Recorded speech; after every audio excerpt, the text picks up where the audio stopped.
All right, so I do want to start off with some thank yous. First and foremost to Norma Skaggs, who was our program chair and worked with Donna Laguerre, Dara Miles Wilson, Howard Kessler, and Heather Levy to put together our programs this year. It was just fantastic. They got everything organized for the year, and we got a brochure sent out, and hopefully if you haven't gotten one of these, you can pick them up at Native Nurseries if you want something that has the whole schedule for the year, our program schedule. So you're welcome to stop by there. And I also want to thank our Zoom master Dara for setting up tonight's program and getting everything organized and coaching me. And let's see, got Nelson in. So I'm just going to have a little welcome here. I do want to welcome everyone to our September program for Appalachia Audubon Society, and appreciate you joining us this evening. We had hoped to do this live and in person at our favorite auditorium at Florida State University, but that was before all the Delta variant. So unfortunately, we decided that out of an abundance of caution, or maybe fortunately, we just at least have the Zoom account, and we kept that going since that worked really well for us last year. So we are doing this through November, and not sure what we're doing for 2022. Stay tuned. We'll let people know as we figure it out. We're making this all up as we go along, of course. So Appalachia Audubon is over 50 years old, and our mission is to protect the rich biodiversity of the Florida Panhandle through education, appreciation, and conservation. We serve 6 counties: Leon, Jefferson, Wakulla, Gadsden, Liberty, and Franklin. This year, we are celebrating the joy of birds, and tonight we are celebrating shorebirds. During this pandemic, they've gotten many of us respite, or given many of us respite, whether we're watching birds that come to our yards or are seeing them at the beach, in parks, or wilderness areas when we head out for a healing dose of nature. They inspire us with brilliant plumage, beguiling songs, and soaring flights. Watching and listening to them can enhance a joyful mood, provide hours of engagement, and lift us from the depths of despair. Birds are an ever-present and joyful reminder of our connection to the natural world. So with that, we do have one announcement. Speaking of getting out into nature, we will have an event this Saturday. We're participating in the International Coastal Cleanup in Franklin County. It'll be on the shores of Ochlockonee Bay, starting at 8:30 a.m. I think, yep, and Heather's dropped some information in the chat for that. There is a web page that has the contact information. Just call Donna before, if you're planning to go out, and let her know, just so she makes sure that there's enough supplies on hand for everyone. And there's also some links in there about, or she will put in shortly, there's a call for from the Florida Fish and Wildlife Conservation Commission for public input on beach nesting birds draft guidelines. There's a link to a PDF on that, and also to a general information page. So you can follow up on that. So all these links are being dropped into the chat. Let's see. So those are there. So there are field trips coming up, and since Heather's organizing those, I will let her talk about those and introduce our speaker. So let me just,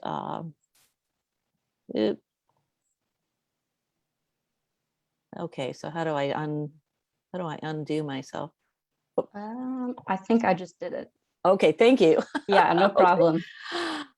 Hey, everybody. Thanks for coming out for our first program of the year. Unfortunately, it has to be virtual, but we're hoping that next year things will be better. Just a few announcements regarding field trips. Our first walk is this Sunday to Bald Point State Park and St. Mark's National Wildlife Refuge, being led by Natasha. It is full, but there's still plenty of room on our other walks. The next walk is going to be October 3rd at Lafayette Heritage Trail Park. And that's going to focus on learning eBird and Merlin Bird ID with Kathleen and Rob Williams. Merlin Bird ID and eBird are super, super popular and useful tools that can really enhance your birding experience, and they're great for any level of birder. So I'd highly recommend coming out if you want to learn more about it. And then the following Sunday on October 10th, myself and Peter Kleinhens will lead a paddle down one of our favorite Florida spots, the Slave Canal.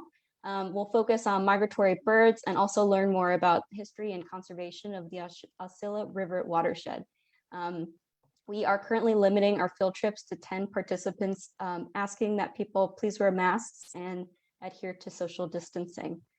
Something new being implemented this year too are monthly birding socials, in which there's not really a strict field trip leader, but more of a relaxed setting in which folks can sort of socialize and bird together at their leisure and location of their choice.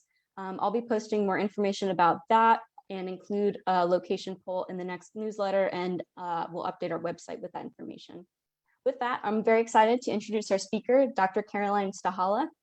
She is Audubon's Florida's Coastal Bird Program Manager for the Florida Panhandle. Her focus is on helping local municipalities and property owners implement seabird conservation measures, educating locals, and garnering support for local nesting and wintering seabirds. Caroline has been involved in various bird conservation programs for over 20 years. She earned her PhD from Florida State University in Ecology and Evolution, where she focused on the behavioral ecology of the Bahama parrot. And her advisor was Dr. Emily Duval. Some of you may know her. She's a great professor at FSU. Caroline also has experience working for national and international government organizations on bird-related issues. She's worked on conservation issues for a broad range of bird species, including grassland sparrows, woodpecker species, parrots, seabirds, and shorebirds. And so tonight we're going to learn a lot more about our local shorebird diversity. And with that, I will turn it over to you, Caroline. Thank you. All right, so let me see if this will work. I'm going to share my screen.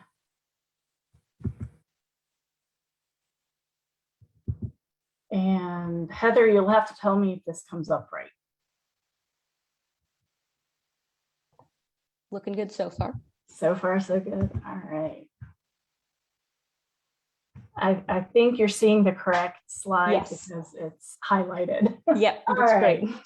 Well, Kathleen and Heather and the rest of Appalachia Audubon, thank you all for having me and letting me share some stories about our coastal birds.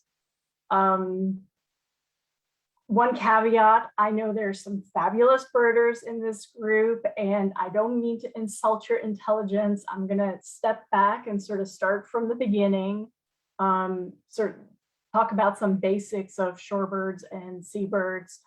When I do that, that's hopefully it'll get everybody on the same page, and we'll all progress from there. And by the way, at the end, I would love to hear all of your stories and coastal bird encounters as well. All right, let's start again with the basics. I'm going to be talking about some of our coastal bird species, and I am not taking a taxonomic approach per se by these classifications. These are definitely more behavioral and ecological classifications. So specifically shorebirds, which tend to include some of our shorter-legged coastal bird species, including sandpipers and plovers. Then when I talk about seabirds, those are those coastal bird species that primarily use that open water habitat. And it's quite a diverse array of birds in that group. Anything from small little terns, our least tern is the smallest seabird in that group, to albatrosses and pelicans. Coastal birds can include wading birds as well. Wading birds aren't necessarily limited to some of these coastal areas. You find them around bodies of water in general. So with that, what I'm going to do is really focus on these shorebird and seabird species. but I would be remiss if I didn't bring up at least one very famous wading bird in our area, and that's our favorite flamingo that hangs out near St. Mark's. Hopefully you guys are going to see it on your field trip. We've also seen him or her near Lanark Reef, which is a site that we monitor for seabirds and shorebirds during the summer and winter. So good luck with that. Let's see, moving on. So let's start with some shorebirds. Again, let's just talk some basics, and we'll get to some of our local birds. So these birds are found along the coastline a lot of times.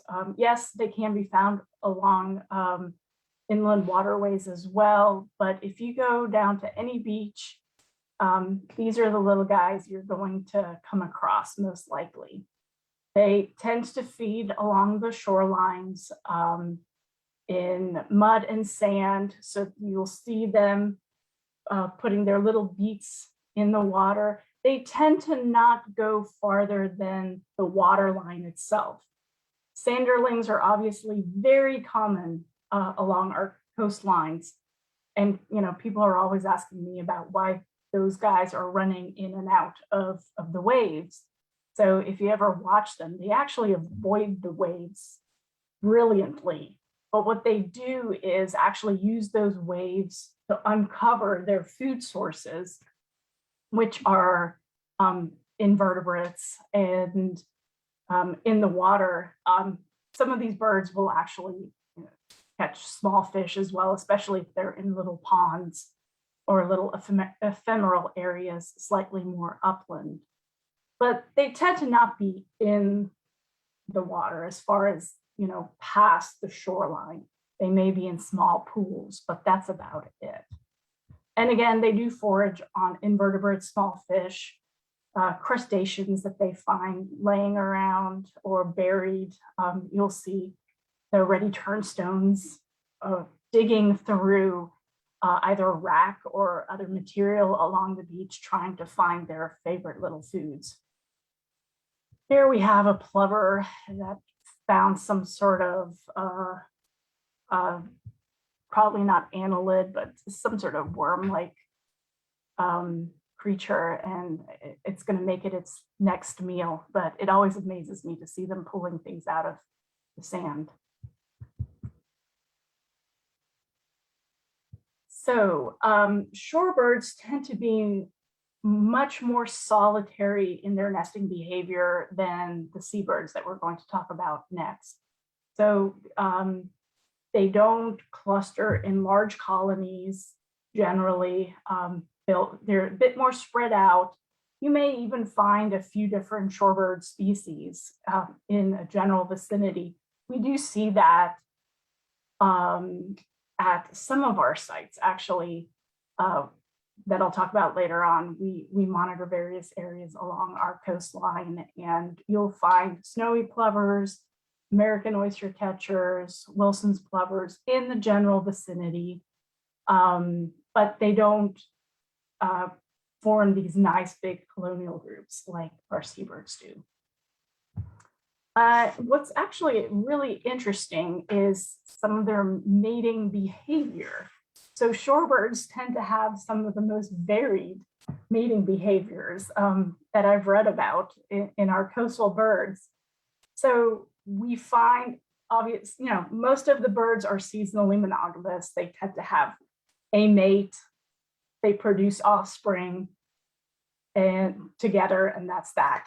But what we also find with some of these shorebirds is that they are polyandrous. So our snowy plovers definitely have been documented where the female will leave the nest shortly after either the eggs are laid or the chicks hatch, and leave the chicks or the nest to the male, and she goes off and finds another male.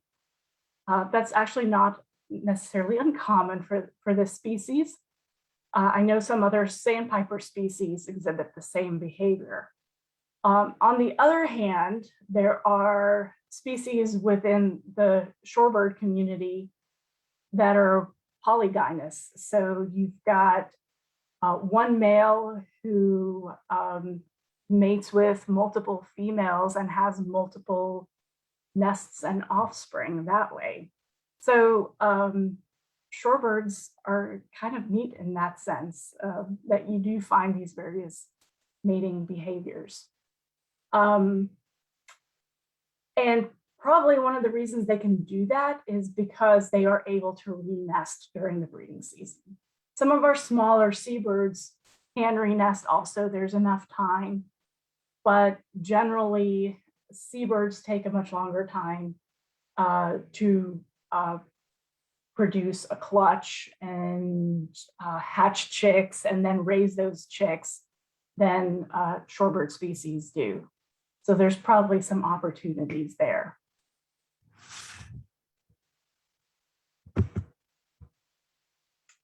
So now on to some of our seabirds.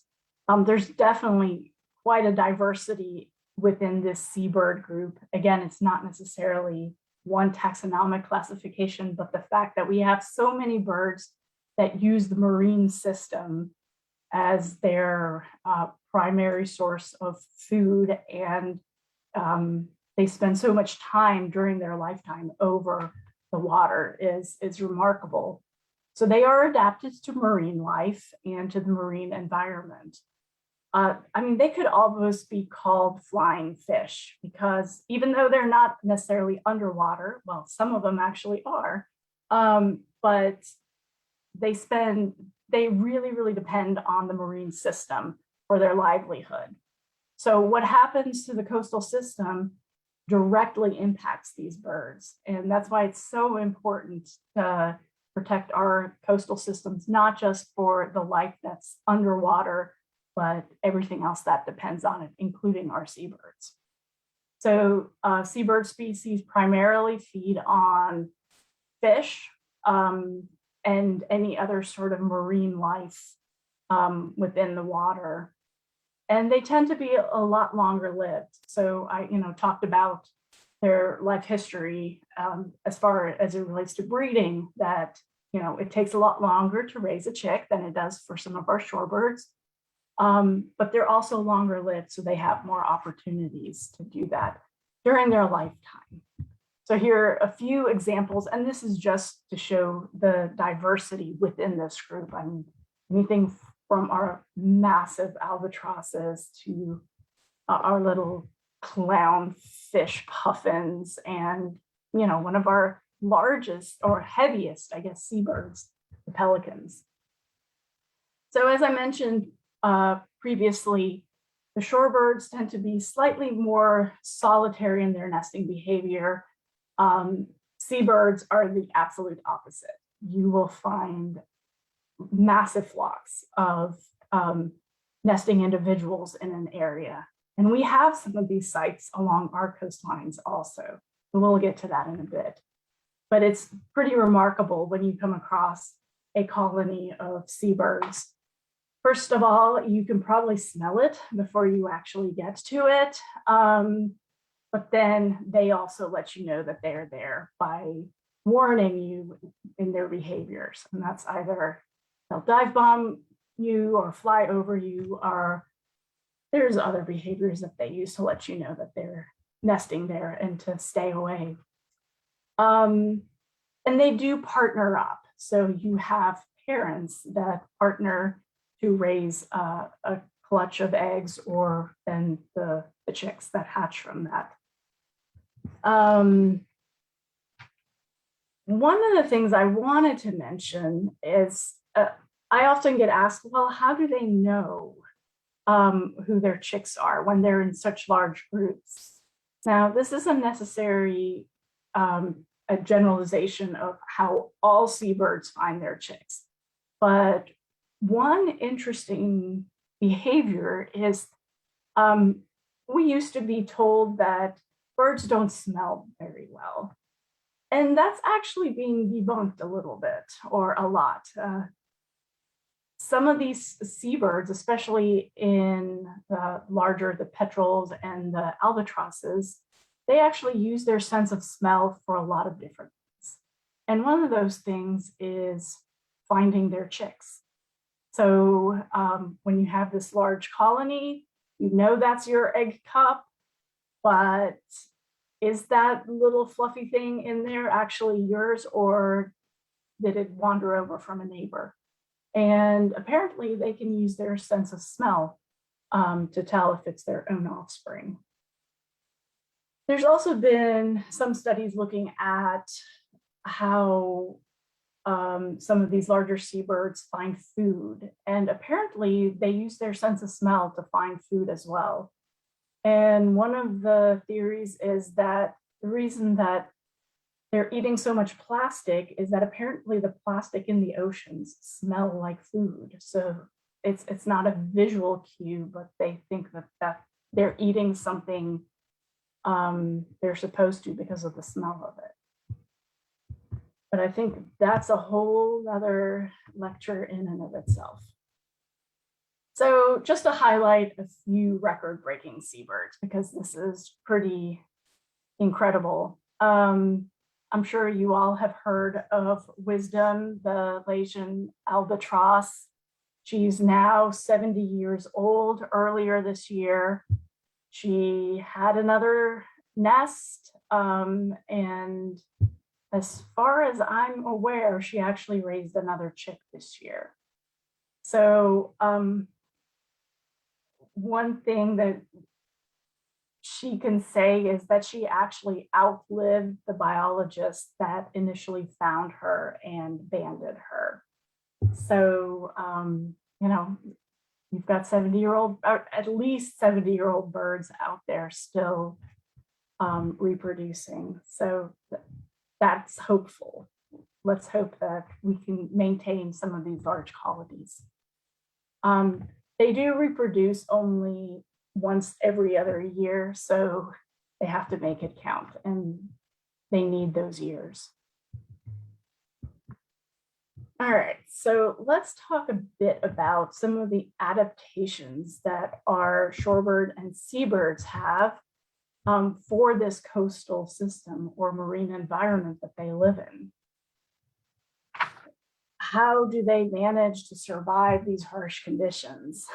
Well, I mentioned before that pelicans are actually one of the heaviest birds for their size, but they handle it remarkably well. They plunge dive to catch fish, and they use their gular pouch to catch fish. And they don't go, relative to other birds, they don't go very far underwater to catch their prey. So that's one adaptation. Most seabirds and shorebirds use some form of either diving or skimming or something right above the water so that they can capture the prey underneath. And I'll show you a couple of other examples of that. One is our skimmer, and their lower mandible is actually longer than their top. So they have this funny scissor looking beak that they can actually, well, as their name indicates, they can skim through the water. And they will catch fish. I think the very first picture that I had up had a fairly large fish that one of the chicks was eating. And that's what they'll catch and bring back to their chicks, or they'll eat it themselves if they're not feeding any young. Another adaptation to marine life are puffins, and they actually swim. They use their wings as well as their feet to propel themselves underwater, so they do swim. I think gannets use the same behavior as the puffins, and they'll swim underwater, and I think they can actually go as far as 50 feet underwater. So they're definitely swimming underwater. So I think this is sort of the remarkable adaptation for seabirds, and even some shorebirds use this. They have salt glands that basically act as another kidney, where they can filter seawater and remove the salt as waste. And they can actually survive in the marine system by consuming salt water. Without that, they wouldn't be able to survive in that environment. So it's a key adaptation to marine life. All right, let's talk migration. So a lot of our seabirds and shorebirds migrate. So here is a stylized or very generalized path of birds migrating north and south, at least in our part of the world. This doesn't show Europe and Africa. We do have some birds that cross over a bit, but in general, for us in North and South America, we do have these pathways that birds use to fly north and south. Now, they don't all go from one continent to another. There can be shorter migrations within North America or elsewhere. There's even latitudinal migrations. But here we're going to just stay super general and talk about north and south. So in our area, especially, we have birds that breed here during the summer, and then they will migrate south for the winter.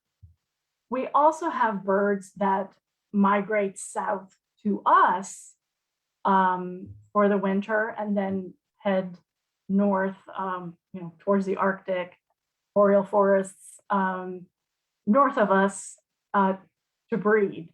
So it comes in all forms. But then again, we also have some resident birds. So for example, our snowy plovers are resident species. They may move around from one shoreline to another, but generally they will stay within the North Florida area. So how do we learn about some of these migratory patterns? How do we know where these birds go without, being able to spot, knowing that, bird A started here and ended up, further south? There's a couple of ways. One is we do have quite a few banding programs for seabirds and shorebirds. And the picture on the right is a black skimmer chick that has just been banded. This was in South Florida. And we monitor their resites. So when people see them in other places, they will let us know where they've seen them, and we can figure out their movements. What's interesting is here in the Panhandle, we're still trying to determine how our birds move. We, of course, assume that they're using the Atlantic flyway because that seems close enough. But what we're seeing is that some of our shorebird and seabird species actually go west as well. So we've had a skimmer that was banded in Biloxi, Mississippi, come through our area. So we think that we're actually sharing our Gulf Coast birds with some of our Gulf Coast neighbor states. And maybe the Atlantic flyway is not being used as much by some of our seabirds. We're still working on that. We still have a lot of banding to do to figure that out.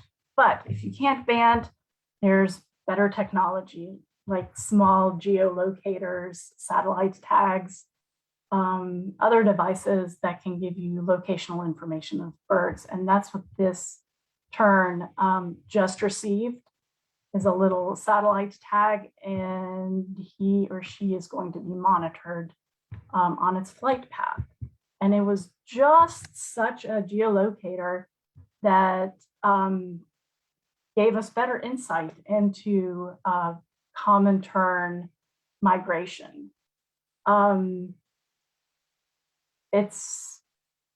We've known that, sorry, I think I said common tern, Arctic terns. So we've known that Arctic terns have one of the longest migratory routes. And before some of these technological devices being used on birds, we thought, okay, their annual migration is probably somewhere around 40,000 kilometers a year. Fair enough. That was based on mapping. But once these devices were put on some of these birds and they were tracked, it's actually double that and maybe even more. So they are spending a lot of time over open water, just flying around, which was not captured by some of these other estimates of where birds were being seen. And that's because they were being seen either on land or close to land. So it wasn't documented what they were doing over the water. So it's incredible how much time they actually spend over open water versus on land. Again, they are, we could say, a marine species at this point. But not to be outdone, and I think I have a picture of this guy. Yeah, there we go. Our bar-tailed godwits. Again, after putting geolocator devices on them, they were found to migrate 11,000 kilometers nonstop in 1 week. So these birds are remarkable, and it's a feat, definitely. And the fact that we're able to document it at this point, it is heartening and gives us more information, and hopefully we'll be able to use that for further conservation on their behalf. All right, so what's going on? Why are we talking about it? Why is a conservation group interested, other than these being incredibly interesting birds with fantastic behaviors? So because of what's happening in our oceans, our seabirds and shorebirds are being affected. And we see this daily. So first of all, plastics in the ocean. Again, I mentioned that some of the seabirds are actually smelling it as food, which is incredibly sad. But even for those that don't use olfactory senses, they identify it as a food source, or it gets caught up within a food source. So if fish swallow some of these microplastics, it'll end up in the birds as well. Fishing line. I don't know how many birds I see every year at our nesting sites that get tangled up in fishing line. They don't necessarily catch it or get wrapped up at the nest site, but they go out in the water and then they bring it back.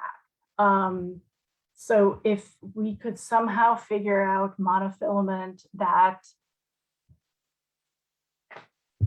broke up, I guess that defeats the purpose of the monofilament, but we see this every day between pelicans and other seabirds and shorebirds that come in with fishing line on them, either around their wing or wrapped up around their legs. We're also seeing changes in fish species and fish abundance in our oceans.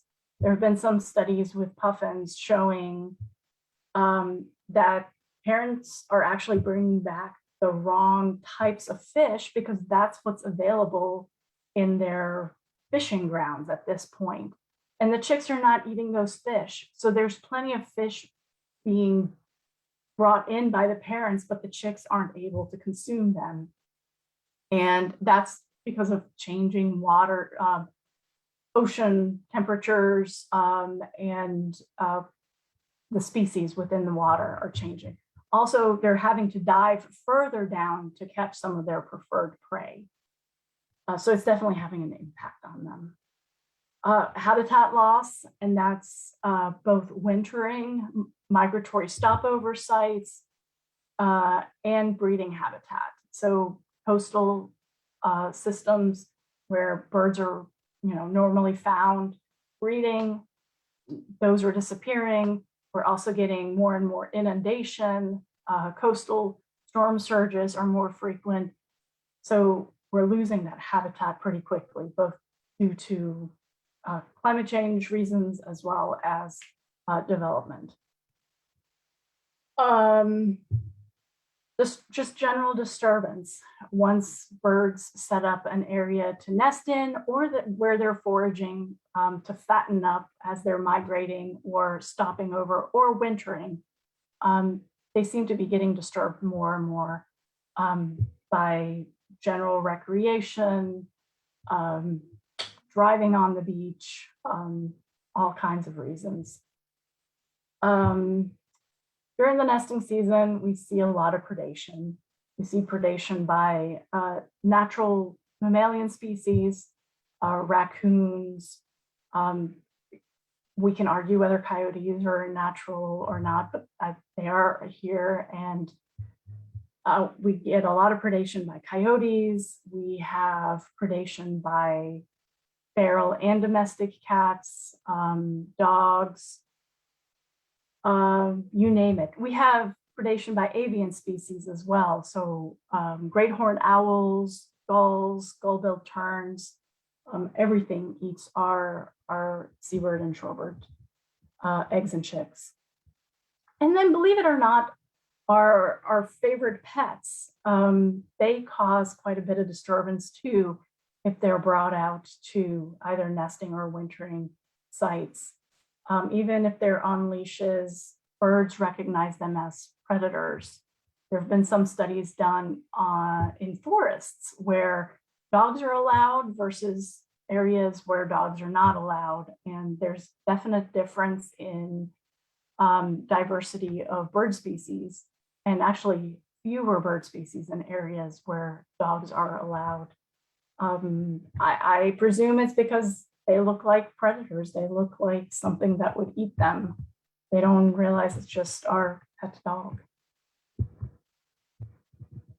All right, and moving on, there we go. So speaking of our favorite pet dog, here's one of my stories for you.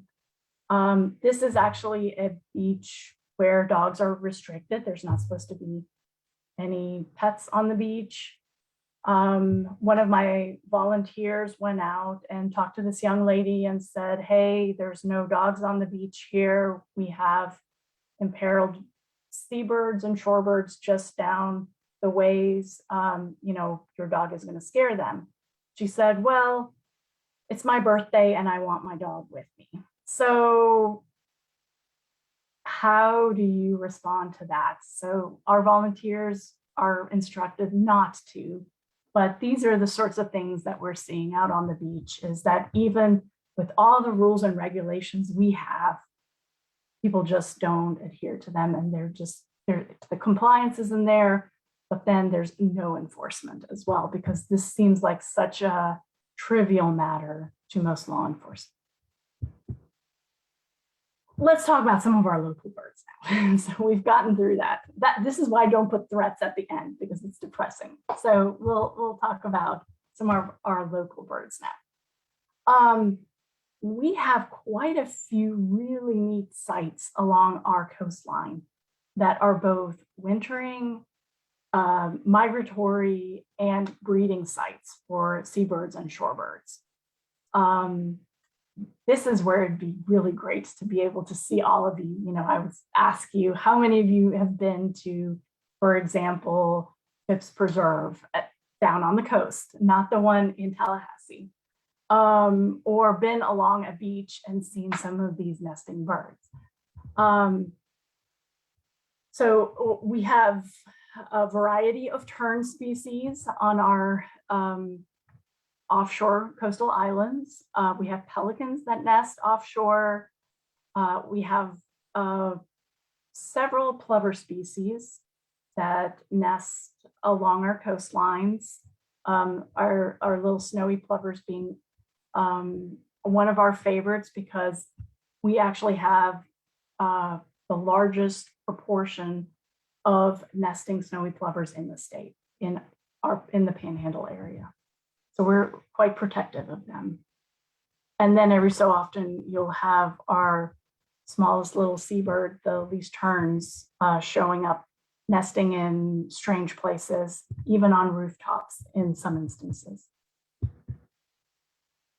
So here are some of the sites. So I'm hoping that maybe I can work with you all and, you know, we can figure out how to get you guys to some of these spots, just to see, you know, what it's like and maybe help us protect some of the areas.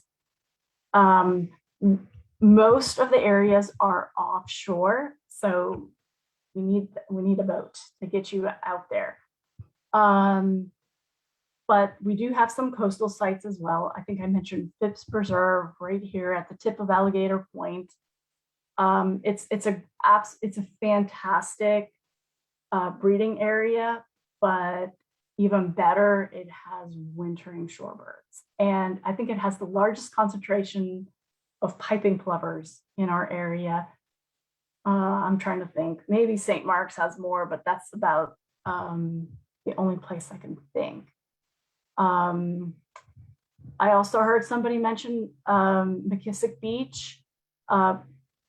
We've got red knots out there. I think they've already shown up. So, you know, if you want to get a peek at some red knots, that's a great place to go. But again, those are all sites we need to protect, make sure that those birds have the opportunity to spend the winter there, forage, fatten up, so that they can go back to their breeding grounds and be successful reproducing. If anybody has questions about any of these sites, please ask. I'll point out a few more. We have Cape Sandblast. Again, it's a wintering and a breeding site. Flag Island, which I have another slide. I'll show you more about that. Little St. George Island. Let's see. The St. George Island Causeway. I have a slide. I'll give you more info about that. St. George Island State Park. We're always looking for help with protecting some of those sites. So we're looking for volunteers. If you're interested, let me know. Dog Island. It's an offshore island. It actually is populated by people. There's houses out there, but there's also plenty of seabirds and shorebirds because the Nature Conservancy protects some of that habitat. So let's take a closer look at some of these sites. So here we have some photos of Phipps Preserve. So Phipps Preserve is TNC owned property. They let us monitor it for seabirds and shorebirds. We put the signs up every year once we see that the birds have arrived and have started nesting. So it looks, you know, it looks pretty empty from here if you just look down the beach. But we do have behind the posted areas nesting oyster catchers, nesting snowy plovers, Wilson's plovers. There are least terns out there as well. So because these birds are nesting in the white sand is doing its job in camouflaging the area. So often we get people that come up, say, there's nothing here. I don't know why these signs are up here. They park their boat and walk across. So the more people we have out there as bird stewards, the more we can protect those areas. St. George Island Causeway, if you're driving on the bridge, heading over to St. George Island, over on the east side of the bridge, you will see a relic piece of the old bridge, which we refer to as the St. George Island Causeway. And it is a fabulous nesting site for seabirds. So we have royal terns. I think there's about 4 or 5 different tern species out there. But we also have pelicans. And let's see what else. Just numerous species of, and it's primarily, those are seabirds mostly out there. But it's a great site. And again, as you get closer to it, you can definitely smell it. Sign of a great seabird colony. And this is an interesting one. So this is Flag Island. Again, if I saw you, I would say, raise your hand if you know where St. Vincent Island is. So Flag Island is a spit of land. It's a sandbar off of St. Vincent Island, basically. And it is being used, and if you look at it, it's just flat sand. It's not very high, but it is there. It's being used by seabirds as a nesting area. It was successful until, and I can't remember, I think it was Fred came through and washed it over. And I think we lost some royal terns at that point. It's a great site. Again, lower predation because it's not accessible by some of the mammal species. And if you go out, it is a critical wildlife area, so it is a protected site. It is posted as such, but if you go out there, you can definitely see roosting birds year round out there. Okay, so how can you help? So this is my last slide for whoever is doing the questions. Get your questions in. How can you help? Advocate for clean oceans policies, because our seabirds and shorebirds are being directly impacted by what's happening in the oceans, whether it's pollution from plastics, oil spills, water being sent down rivers into our bays, estuaries, and the Gulf directly. It all has an impact on our birds. Educate about others. So I know I'm preaching to the choir now, but you all, tell other people to do these things, to be good stewards of the environment, and to be bird friendly. Just tell them some stories about birds and they're going to be hooked. How can you not be? You guys have already done this. You have joined your local Audubon group. I wish everybody was part of a local Audubon group. You learn about these things. You have opportunities to actually go visit some of these sites. So you're already doing your part. If any of you are interested in helping out along the coast, if you don't mind the drive from Tallahassee down to Carabel, East Point, or Apalachicola, we have some sites. Some are accessible only by boat, but others are by car as well. There's always opportunities to go out there and steward. We can train you. We can tell you, what to say, what not to say, what to look for, when to get involved, when not to get involved. But having eyes and ears out at some of these sites is incredibly important. Again, I mentioned before our dog issue. Please don't take your dog to the beach if it's not a dog beach.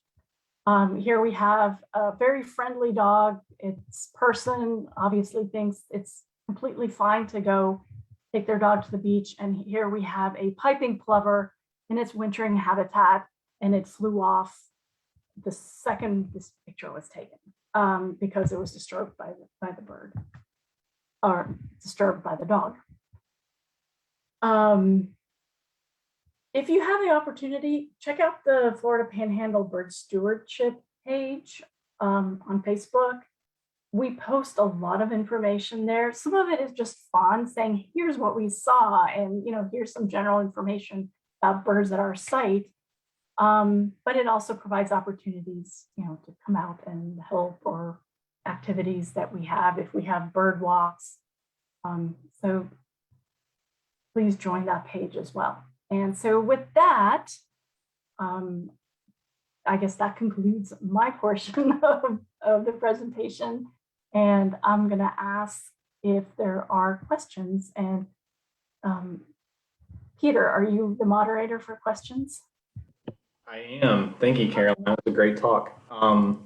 Yeah, I am. And please ask your questions. I mean, Caroline's here and she's the expert. So if you have questions about shorebirds, or whether it's something she touched on or didn't touch on that you had a question about, feel free to ask it.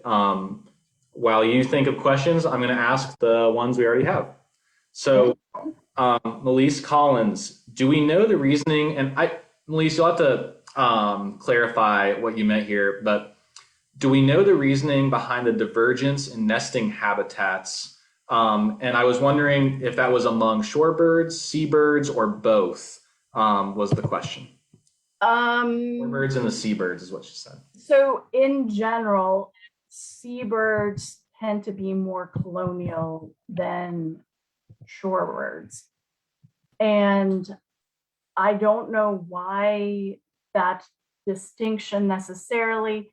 I mean, we've heard those theories about, well, nesting in groups has certain advantages. Probably in this case, it would be, being able to defend those small little eggs and small little chicks. But then you're right, why don't the shorebirds do it as well? And that's because they have other means of protecting themselves, most likely through camouflage. So why that diverged, I don't know, but those are generalities for those two groups. And there are exceptions to the rule. So for example, in Pensacola, we are seeing least terns that are becoming solitary or almost solitary nesters. So they may only have 2 or 3 nesting pairs in about a 1/4 mile area. Now that's unusual for seabirds. So why is that happening? And again, it may be different pressures from future predation or something along those lines. So I know not satisfactory, but that's it. Cool, thank you. So the next question is the $1 million question. Uh-oh. Was the beach again where the red knots are most commonly seen? McKissick Beach. Where is that? Oh, sorry. That is close to Carabel. So it's not too far from you all if you go straight south. All right, well, that's a cool bird too. Caroline, this is a question, I guess, just for me, but can you elaborate a little bit on why seeing a red knot would be a semi-notable thing and an interesting thing for people? Yeah, so red knots are becoming, well, they are listed federally as endangered now. And there are a lot of reasons for that. Habitat and food related mostly. So their sources of horseshoe crabs in, I believe it's Chesapeake Bay, are declining, and we're seeing numbers of red knots declining. Other than the fact that, they're actually really beautiful shorebirds if you see them in their red plumage, even as they're changing plumage to their winter plumage. It's that spectacular rusty color is still there. They're pretty birds. But yeah, because of the decline in their populations, we're definitely keeping an eye out for them. There's more and more banding of the species. So we're looking out for banded individuals to see just how they're migrating, because there's a couple of different populations, and we're seeing, where those populations are moving. But maybe that's a field trip that we need to set up. What do you think, Peter? Okay, we'll talk after. I am on that field trip already. I am already signed up. So Super. Cool. Well, thank you. And let's see. I wanted to read a comment by a past board member of ours, Amelia Sorrow, and she had a really cool little comment. Regarding dogs on the beach, Lydia Thompson, who works to preserve the plovers on the Georgia coast, takes her leashed dog as an ambassador on the beach. He has a sign, and together they educate other dog owners in a friendly way. It has been incredibly successful. Do you want to elaborate on that, or thoughts on doing something like that down here? So I think there's 2 different issues that we're talking about. One is we have beaches where dogs are not supposed to be. So we're trying to get people to adhere to those general rules. We do have dog beaches around here, or places that are dog friendly. And if we have shorebirds and seabirds in an area, then I think that would be a great idea. Absolutely. But I think because there are, or most of our beaches that we talk about already have a rule about not bringing dogs on the beach. It's hard to justify breaking the rules in order to educate somebody about how not to break the rules. So yeah, but I think those are two totally different issues, but I like the approach, especially that would be a great approach for Cape Sandblast, where we do have dogs on the beach in Gulf County, and there are bird interactions there. Yeah. Cool. Thanks. This is a good question, actually. Norma asks, why are horseshoe crabs declining? Ha ha ha. So I'm not an expert on horseshoe crabs. I can give you what I think the issues are. I know there's been cleanups of Chesapeake Bay, so that means that at some point there were issues. So I'm going to assume that there's some pollution issues, but I think there's been more and more of a harvest of horseshoe crabs. And horseshoe crabs are actually used in medicine, and specifically blood thinning, or there's some, maybe somebody here knows more about it than I do, but they are collected for medical treatments. And so, you know, that's where people are putting human health ahead of the health of the environment or species or the entire system. Does anybody know the intricacy of the horseshoe crab? Yeah, if anyone knows, I've heard the same thing, Caroline, that it was, yeah, I almost want to say it was pregnancy test, but that was frogs, I think. I think that was frogs. Yeah. But it was something like that where they put them and then they drain something out of them. Yeah. Please put that in the chat. I'm Yeah, very absolutely. I don't claim to be an expert on that by any means. Yeah. I could chime in on that.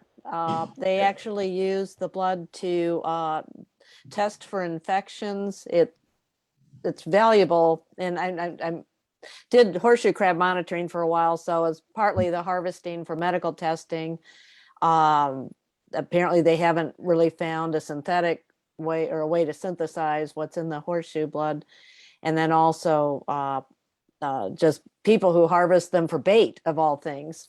Yeah. And they do have a daily limit here in Florida, or daily or weekly limit, but that also is a hit on their populations. Thank you. Kathleen. I've got a question if no one else has one. Curious about, I've been with people on this Zoom to St. George Island, and you can always tell there's a lot going on the Causeway, but it's very hard to see it unless you want to cause a major accident in the middle of the bridge. Has there ever been a thought to build out some sort of a parking platform or structure or anything so that people could stop and observe from the bridge? From the bridge, yeah. Yeah, has that ever been talked about by Audubon or any other entity? It hasn't. I think it might be a bit of an engineering feat to do that on that bridge. But maybe, I mean, let's talk again, after all the COVID issues have subsided a bit, you know, maybe there's some opportunities for taking bird tours. I know there are a few oystermen around that have helped us in the past by taking us to the site. And with the decline in oystering and the oyster fishery, I'm sure they're looking for alternative sources of, you know, things to do with their boats. So you know, it's actually interesting, and, you know, how to train people to get close enough so you can see what's happening there, but not disturbing them. I think that's probably a safer approach than standing on the bridge. Yeah, and they could be eyes for enforcement and stuff too. Absolutely. They were able to. Yeah. That's kind of a neat, Yeah. provide an economic benefit to the lost jobs down there. Well, if Appalachia Audubon is interested in partnering with us, we can see if we can come up with something. We should chat about that. One of the things and this is a really good question. Heather Hill asks, where is Flag Island? She says St. Vincent is one of our Heather Levy and I's field sites for black rail monitoring, and we did not know Flag Island existed. We've seen nesting least terns on St. Vincent's Tahiti Beach. So, and she said earlier she was having trouble finding on Google. So can you Let me pull up Google. your screen and Yeah. point us in that direction? So I'm going to stop share real quick just to get this set up. And let me pull up Google my maps.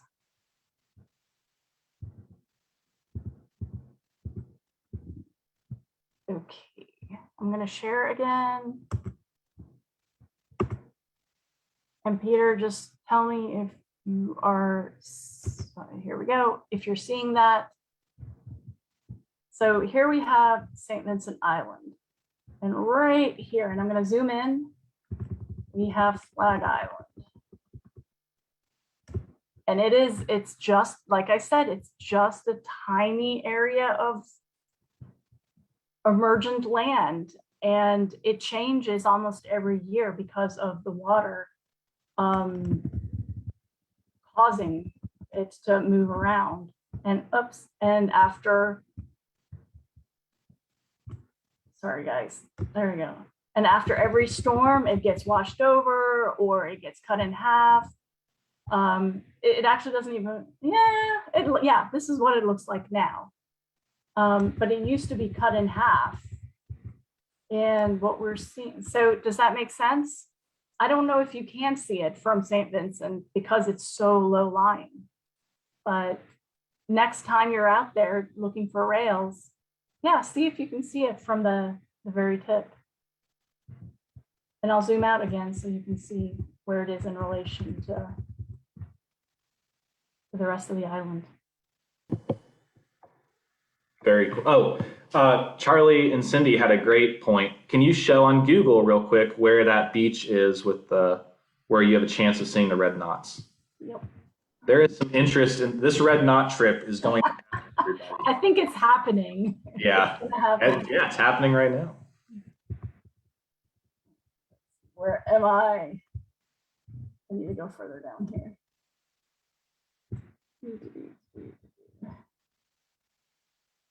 Okay, we've got Lanark, Carabel. So we're talking about right here. This area right in here. I think they also call it Carabel Beach, possibly. But you know what? Like I said, structures, right? Those old weird like picnic platform structure buildings. There's it's further down from that. Oh. But like I said, I think we can set something up. So I have biologists that monitor that area, and I think we can easily set up a COVID-friendly beach walk. And, you know, whether it's through Appalachia or through Audubon, Florida, I don't care, but we'll pool resources and make this happen. Yeah, that would be great. I think a lot of people would be interested in seeing those. And the boardwalk, you can see it on the map. The dwarf cypress boardwalk's right there for those who haven't been to Tate's Hell. So all kinds of things to do. Yeah. Caroline, with that, we should probably wrap up. Do you want to? Yeah, I mean, thank you, Kathleen. I don't know anything, but thank you very much for your time, and that was an awesome talk. And we appreciate what you're doing for our shorebird friends and seabird friends. So thank you. Thanks so much. Thank you, Caroline, and thank you everyone for turning out tonight and for our pre-program social. That was great.